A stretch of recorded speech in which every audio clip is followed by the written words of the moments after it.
வணக்கம் and welcome to TDS training session. இன்னைக்கு நம்ம பார்க்க போகிறது MongoDB.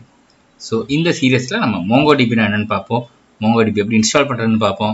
அதே மாதிரி MongoDBயில் எப்படி நம்ம டேட்டாவை ஸ்டோர் பண்ணுறது, எப்படி NoSQL யூஸ் பண்ணுறது, இந்த மாதிரி எல்லா டீட்டெயில்ஸும் நம்ம பார்ப்போம் வித் இன்டர்வியூ ஓரியன்டட் டாபிக்ஸோட. ஸோ இது வரைக்கும் நீங்கள் டிஎஸ்எஸ் ட்ரைனிங் சொல்யூஷன் சேனலை சப்ஸ்கிரைப் பண்ணலாம், சேனலை சப்ஸ்கிரைப் பண்ணிக்கோங்க, பெல் ஐக்கனை ப்ரெஸ் பண்ணிக்கோங்க. ஸோ அப்போ தான் நம்ம சேனலோட ஓரோ டாபிக்ஸ்க்கு உங்களுக்கு இன்ஸ்டன்ட் நோட்டிஃபிகேஷன்ஸ் வந்துகிட்டே இருக்கும். அதே மாதிரி உங்கள் ஃப்ரெண்ட்ஸ் அண்ட் ஃபேமிலிக்கு நம்ம சேனலை பற்றி ரெக்கமெண்ட் பண்ணுங்கள். ஸோ வாங்க நம்ம இன்றைக்கி டாப்பிக்கில் போகலாம். ஸோ இன்றைக்கி டாபிக் MongoDB இன்ட்ரோடக்ஷன். ஸோ நம்ம ஃபஸ்ட்டு MongoDBனா என்னன்னு தெரிஞ்சுக்கணும். நமக்கு தெரியும் நம்மளோட டேட்டா ஸ்டோர் பண்ணுறதுக்கு மார்க்கெட்டில் நிறைய டிபிஎம்எஸ் இருக்குது, அதாவது டேட்டாபேஸ் மேனேஜ்மெண்ட் சிஸ்டம்ஸ் இருக்குது. எக்ஸாம்பிள்ஸ் எல்லாம் பார்க்கலாம்னா Oracle இருக்குது, மைக்ரோசாஃப்ட் SQL இருக்குது, MySQL இருக்குது, அதே மாதிரி IBMல இருக்குது, DB2 இருக்குது. இந்த மாதிரி மல்டிபிள் டிபிஎம்எஸ் இருக்குது. இதில் MongoDB is also a DBMS தான். அப்போ MongoDB நார்மல் இல்லை ரெகுலர் டேட்டாபேஸ் மேனேஜ்மெண்ட் சிஸ்டத்தை விட என்ன டிஃபர் ஆகுது, இதில் எப்படி டிஃபர் ஆகுதுன்னா நம்ம ஃபஸ்ட்டு ப்ரைமராக தெரிஞ்சுக்கணும். ஸோ MongoDB நம்ம கற்றுக்கிறதுக்கு முன்னாடி நார்மல் டேட்டாபேஸ் மேனேஜ்மெண்ட் சிஸ்டத்துக்கும் MongoDBக்கும் என்ன வித்தியாசம்னு நம்ம ஃபஸ்ட்டு தெரிஞ்சுக்கணும். MongoDBங்கிறது it's an open source DBMS. அதாவது இதுக்கு லைசன்ஸிங்கிற ஒரு கான்செப்ட் கிடையாது. நீங்கள் அதோட டிபிஎம்எஸ் கோட் எடுத்து உங்களுக்கு தேவையான மாதிரி நீங்கள் ஜென்ரேட் பண்ணிக்கலாம், இல்லை நீங்கள் மாடிஃபை பண்ணிக்கலாம். இதே நீங்கள் Oracleனாலும் சரி, இல்லை MSSQL பண்ணாலும் உங்களுக்கு அதை பண்ண முடியாது. ஸோ இங்கே உங்களுக்கு அப்படி பண்ணிக்கலாம். So MongoDB is an open source DBMS. நீங்கள் மார்க்கெட்டில் ஃப்ரீயாகவே இது அவைலபிளாக இருக்கும் நம்ம இன்ஸ்டால் பண்ணுறதுக்கு. செகண்ட் MongoDB நம்ம normal database management system use பண்ணுற ரிலேஷனல் டேட்டா மாடல் இங்கே யூஸ் பண்ணுறது கிடையாது. அதுக்கு பதிலாக MongoDB யூஸ் பண்ணுறது document oriented data model. So document oriented data மாடலுங்கிறது என்னென்னா, நம்மளோட டேட்டாஸ் எல்லாரும் நம்ம MongoDBயில் ஃபீட் பண்ணுற டேட்டாஸ் எல்லாத்தையுமே டாக்குமெண்ட் ஃபார்மேட்டில், ஜேசன் டாக்குமெண்ட் ஃபார்மேட்டில் ஸ்டோர் பண்ணி வைக்கும். இங்கே டேட்டா டு டேட்டா ரிலேஷன்ஷிப் இருக்காது, ரிலேஷனல் டேட்டா மாடல் இங்கே இருக்காது.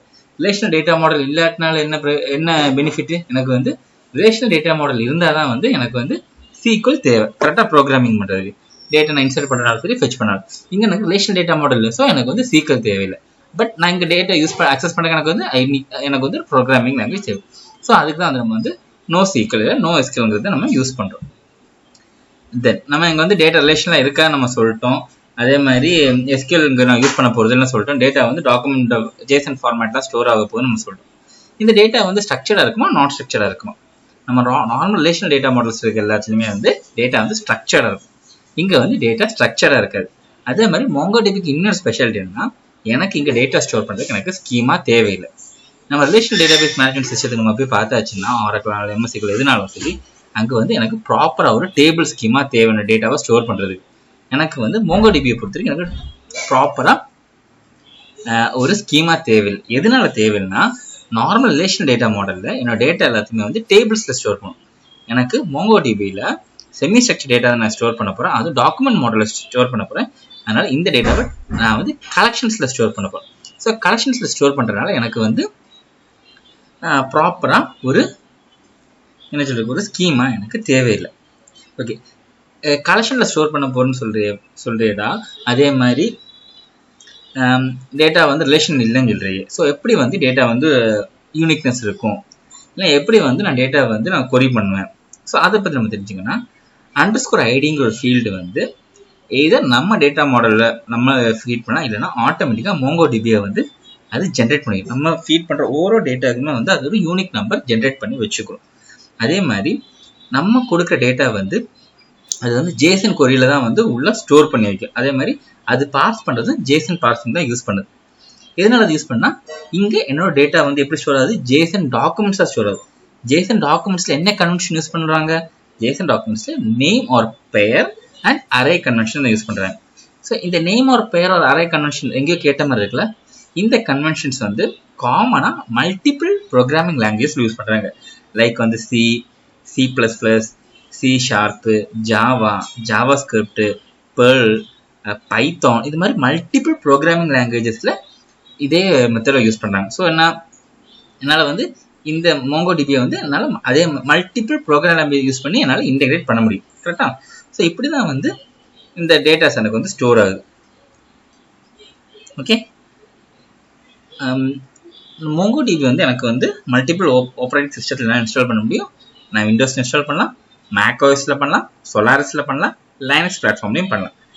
இப்போ நான் அந்த OS இன்ஸ்டால் பண்ணி நான் டேட்டா நம்ம நார்மலாக வந்து என்ன சொல்கிறதுக்கு ஆரக்கிள் டேட்டா போட்டோன்னா DBF ஃபைல்ஸில் உட்காந்துருக்கும், சீக்கிரம் போட்டோன்னா MDF ஃபைல் உட்காந்துருக்கும். கரெக்டாக இங்கே வந்து எப்படி இருக்குன்னா நம்ம சொல்லிட்டோம் டேட்டா வந்து JSON ஃபார்மெட்லாம் ஸ்டோர் ஆக போகுது. JSON ஃபார்மெட் நான் ஃபீட் பண்ணணும், உள்ள ஹார்ட் டிஸ்கில் போய் இது வந்து BSON ஒரு ஃபார்மேட்டில் உட்காந்து, that is binary encoded JSON format. அப்படி தான் வந்து எனக்கு டேட்டா ஸ்டோர் ஆகும். ஸோ எனக்கு இந்த JSONல இருக்கிறது வந்து BSONல ஸ்டோர் பண்ணால் எனக்கு வந்து additional varieties of additional data types என்னால் டேட்டா இந்த இடத்துல எனக்கு ஸ்டோர் பண்ண முடியும். ஓகேவா, நான் நேரமாக சொன்னதான் இங்கே எனக்கு வந்து டேட்டா வந்து டாக்குமெண்ட்ஸுக்குள்ள ஸ்டோர் ஆகும். ஒரு டாக்குமெண்ட்ஸ்க்குள்ள மல்டிபிள் கலெக்ஷன்ஸ் இருக்கும். ரிலேஷனல் டேட்டா மாடல் எப்படி இருக்கும், எனக்கு டேட்டா வந்து ரோல ஸ்டோர் பண்ணியிருப்பேன். இங்கே வந்து டாக்குமெண்ட்ஸில் கலெக்ஷனாக ஸ்டோர் பண்ணேன். Collection is nothing but similar to நம்ம நார்மல் டேபிள். ஓகேவா, எனக்கு வந்து ஒரு டேட்டா வந்து எனக்கு இப்படி தான் இருக்கும். Say for example artist name Deep பர்பிள்லாம் பார்த்தீங்கன்னா ஆல்பம்ஸ்க்குள்ள மல்டிபிள் இருக்குது, டேட்டாஸ் இருக்குது. எனக்கு இப்படி தான் வந்து என்னோட டேட்டா வந்து JSON ஃபார்மேட் எனக்கு ஸ்டோர் ஆகிருக்கு. ஸோ உங்களுக்கு MongoDB என்ன MongoDB எப்படி யூஸ் பண்ணணும் உங்களுக்கு ஒரு பொதுவாக ஒரு ஐடியா கிடைச்சிருக்கும் நான் நம்புகிறேன். இந்த சீரியஸில் வந்து நம்ம MongoDB பற்றி இன் டீட்டெயிலாக நம்ம பார்க்க போகிறோம். ஸோ MongoDBயோட இன்ட்ரோடக்ஷன் பார்ட் உங்களுக்கு பிடிச்சிருந்ததுன்னா நீங்கள் லைக் பண்ணுங்கள். உங்களுக்கு புரியலனாலும் உங்களுக்கு ஏதாவது டவுட்ஸ் இருந்தாலும் கீழே கமெண்ட்ஸில் தெரிவிங்க, நம்ம அதை பற்றி டிஸ்கஸ் பண்ணலாம். அடுத்த டாப்பிக்கில் வந்து நம்ம வந்து இந்த MongoDB எப்படி நம்ம வந்து இன்ஸ்டால் பண்ணி எப்படி அதை யூஸ் பண்ணலாங்கிறத நம்ம நெக்ஸ்ட் வீடியோவில் பார்க்கலாம். இது வரைக்கும் நீங்கள் DSS ட்ரெயினிங் சொல்யூஷன் சேனலை சப்ஸ்கிரைப் பண்ணலாம். சேனலை சப்ஸ்கிரைப் பண்ணுங்கள், உங்கள் ஃப்ரெண்ட்ஸ் அண்ட் ஃபேமிலிக்கு சேனலை ஷேர் பண்ணுங்கள். உங்களுக்கு தெரிஞ்ச காலேஜ் பசங்க படிக்கிறவங்களுக்கு இந்த சேனலை ஷேர் பண்ணுங்கள். தேங்க்ஸ் ஃபார் வாட்சிங் DSS ட்ரெயினிங் சொல்யூஷன்.